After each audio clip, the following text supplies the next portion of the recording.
আজকের সকালটা সত্যি অন্যরকম। নরম রোদ, মিষ্টি বাতাস আর চারপাশে এক প্রশান্তির ছোঁয়া। মনে হচ্ছে প্রকৃতিও যেন ঈদের আনন্দে আমাদের সাথে হাঁটছে। আমরা সবাই একসাথে এগিয়ে যাচ্ছি, পরিবারের আপন মানুষদের নিয়ে। ভাই আছে, আমার স্নেহের ভাগ্নে আছে, আমার ছেলে মেয়ে আছে, সাথে আছেন চাচা, গ্রামের মুরব্বি, সম্মানিত ব্যক্তিরা। সবাই মিলে যেন এক সুন্দর বন্দরে বাঁধা। হাঁটতে হাঁটতে চোখে পড়ে অনেকেই ছবি তুলছে, ক্লিক করছে এই সুন্দর মুহূর্তগুলো। এই মুহূর্তগুলো শুধু ছবি না, এগুলো স্মৃতি। আজকের এই হাঁটা, এই হাসি, একদিন এগুলোই আমাদের সবচেয়ে বড় সম্পদ হয়ে থাকবে। পাশেই দেখা যাচ্ছে মহিলাদের প্যান্ডেল, আর একটু সামনে কিছু মুসল্লি অজু করছেন। পবিত্রতার শুরু এখান থেকেই। আল্লাহর সামনে দাঁড়ানোর আগে নিজেকে পরিষ্কার করা, মনকে প্রস্তুত করা, এটাই ইসলামের সৌন্দর্য। আরও সামনে যেতে যেতে চোখে পড়ে কেউ দান করছে, কেউ আবার সেই দান গ্রহণ করছে। ঈদ মানেই শুধু আনন্দ নয়, ঈদ মানেই ভাগাভাগি করা। যে হাত দান করে আর যে হাত গ্রহণ করে, দুটোই আল্লাহর কাছে সমান সম্মানিত। আজকের দিনে একটু সাহায্য কারো মুখে হাসি এনে দিতে পারে, এটাই তো আসল ঈদ।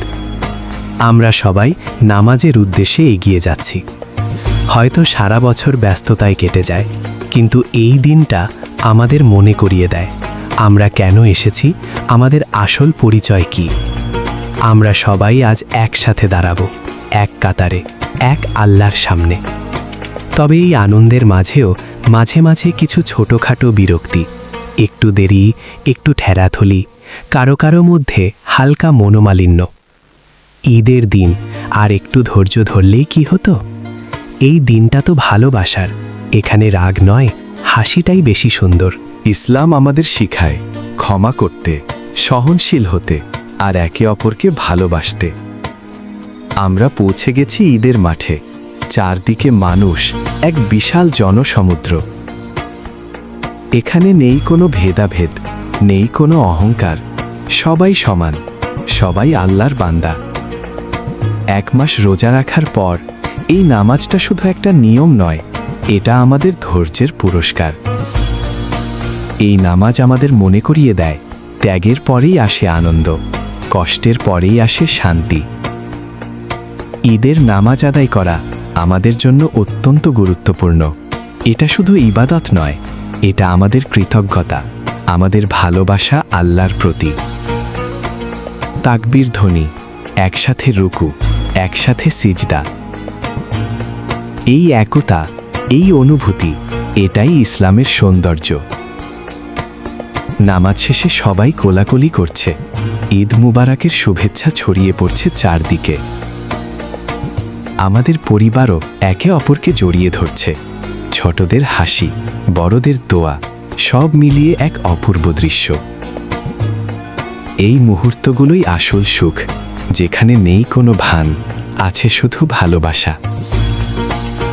আজকের এই দিনটা আমাদের শিখায় দেয় পরিবারই সবচেয়ে বড় শক্তি, একতাই সবচেয়ে বড় সৌন্দর্য, আর ভালোবাসাই সবচেয়ে বড় সম্পদ। আল্লাহ আমাদের সবাইকে এই আনন্দ, এই শান্তি, এই একতা সবসময় দান করুন। ঈদ মুবারক। রমজান একটি মাস শুধু ক্ষুধা আর তৃষ্ণার নাম নয়, এটি আত্মার পরিশুদ্ধির মাস, ধৈর্যের মাস, ভালোবাসার মাস।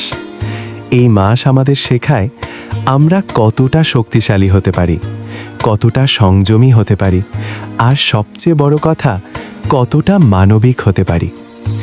সেহরির নিস্তব্ধতা, ফজরের আজানের মায়া, আর ইফতারের ঠিক আগের সেই অপেক্ষা, এই অনুভূতিগুলোই রমজানের আসল সৌন্দর্য। যখন পুরো পরিবার একসাথে বসে ইফতার করে, একটি খেজুর ভাগ করে নেয়, 1 গ্লাস পানিতে তৃষ্ণা মেটায়, সেই মুহূর্তগুলোতেই লুকিয়ে থাকে ভালোবাসার গভীরতা। রমজান আমাদের মনে করিয়ে দেয় আমরা একা নই, আমাদের পাশে আছে পরিবার, আছে প্রতিবেশী, আছে অসহায় মানুষ যাদের প্রতি আমাদের দায়িত্ব রয়েছে।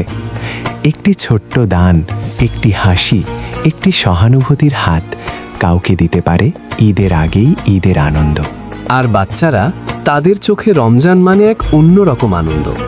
নতুন কাপড়ের অপেক্ষা, চাঁদ দেখার উচ্ছ্বাস, আর ঈদের দিনের সেই সীমাহীন খুশি। তাদের প্রতি আমাদের দায়িত্ব শুধু তাদের খুশি রাখা নয়, তাদের শেখানো ভালোবাসা কি, সম্মান কি, আর একজন মানুষ হিসেবে কেমন হওয়া উচিত। স্বামী স্ত্রীর সম্পর্ক এই মাসে নতুন করে জাগ্রত হয়। একজন আরেকজনের পাশে দাঁড়ানো, সাহায্য করা, একসাথে ইবাদত করা, এগুলো শুধু দায়িত্ব নয়, এগুলো ভালোবাসার সবচেয়ে সুন্দর প্রকাশ। একজন স্ত্রী যখন ক্লান্ত শরীর নিয়ে ইফতার প্রস্তুত করে, একজন স্বামী যখন তার পাশে দাঁড়ায়, সেই মুহূর্তেই তৈরি হয় একটি আদর্শ পরিবার। এই সম্পর্কগুলোই আমাদের সমাজকে সুন্দর করে তোলে। এই ছোট ছোট ভালোবাসাগুলোই গড়ে তোলে বড় সুখ। তারপর আসে ঈদ, একটি আনন্দের দিন, একটি মিলনের দিন। ঈদ মানে শুধু নতুন পোশাক নয়, ঈদ মানে ক্ষমা করা, ঈদ মানে ভুলে যাওয়া সব অভিমান। ঈদের দিন যখন আমরা একে অপরকে জড়িয়ে ধরি, বলি ঈদ মুবারক, তখন সেই আলিঙ্গনে থাকে হাজারো অনুভূতি। কতদিনের দূরত্ব, কত অভিমান, সব কিছু যেন মিলিয়ে যায় এক মুহূর্তে। ঈদ আমাদের শেখায় ভালোবাসা কখনো ছোট হয় না। একটি আন্তরিক হাসি, একটি ক্ষমা মানুষকে আরও কাছাকাছি নিয়ে আসে। এই আনন্দ শুধু নিজের মধ্যে সীমাবদ্ধ রাখার জন্য নয়, আছে সেই মানুষগুলো যাদের হয়তো নতুন কাপড় নেই, যাদের টেবিলে নেই সমৃদ্ধ খাবার। তাদের পাশে দাঁড়ানোই হচ্ছে ঈদের আসল সৌন্দর্য। কারণ ঈদ তখনই পূর্ণতা পায় যখন সবাই হাসে, যখন সবাই খুশি থাকে। রমজান আমাদের বদলে দেয়, আর ঈদ আমাদের সেই পরিবর্তনের ফল দেখায়। এই দুটি আমাদের জীবনের শিক্ষা: সংযম, ভালোবাসা, দায়িত্ব এবং মানবতা। চলুন আমরা চেষ্টা করি এই শিক্ষা শুধু এক মাসের জন্য নয়, সারা বছরের জন্য ধরে রাখতে। আমরা যেন ভালোবাসতে শিখি, সম্মান করতে শিখি, আর একজন মানুষের পাশে দাঁড়াতে শিখি। কারণ শেষ পর্যন্ত মানুষ মানুষের জন্যই। রমজান আমাদের হৃদয়কে নরম করে, আর ঈদ সেই হৃদয়কে আনন্দে ভরিয়ে দেয়। এই ভালোবাসা, এই সৌন্দর্য, এই সম্পর্কগুলোই আমাদের জীবনের আসল সম্পদ। সবাইকে জানাই রমজানের শান্তি আর ঈদের আনন্দ। ঈদ মোবারক।